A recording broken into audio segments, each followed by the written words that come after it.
In today's video, I'm going to teach you how to set up alerts in OBS Studio 2026 StreamElements Alerts tutorial. We're going to connect your alert provider to OBS so follows, subscriptions, bits, and raids show up live on stream. Start by logging in to a service like StreamElements, Streamlabs, or your Twitch creator dashboard.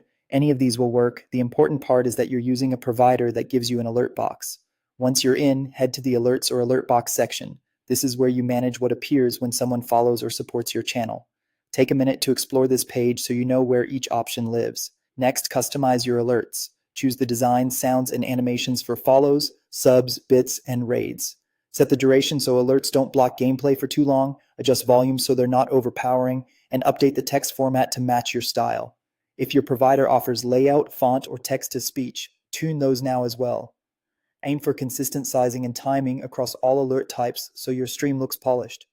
When you're happy, find the widget URL or overlay URL provided on the dashboard and copy it. Treat this link like a private key. It connects your stream to your alerts, so don't show it on screen or share it in chat.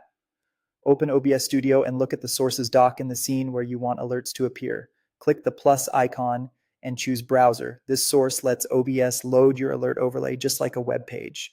Give the source a clear name like alerts, then paste the URL you copied into the URL field. Set the width and height to match your canvas, for example 1920 by 1080 if you're streaming in 1080p, or match whatever resolution you use. Click OK to add it. You'll see a red bounding box appear in your preview.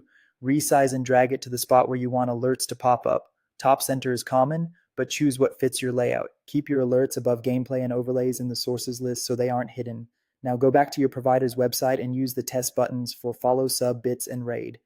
You should see each alert appear in OBS. If the visual shows but audio is too loud or quiet, adjust volume in your provider or in OBS under the browser sources properties or advanced audio settings. If nothing appears, refresh the browser sources cache and make sure the source isn't muted or hidden. That's it. Your alerts are ready for stream. Thanks for watching and happy streaming.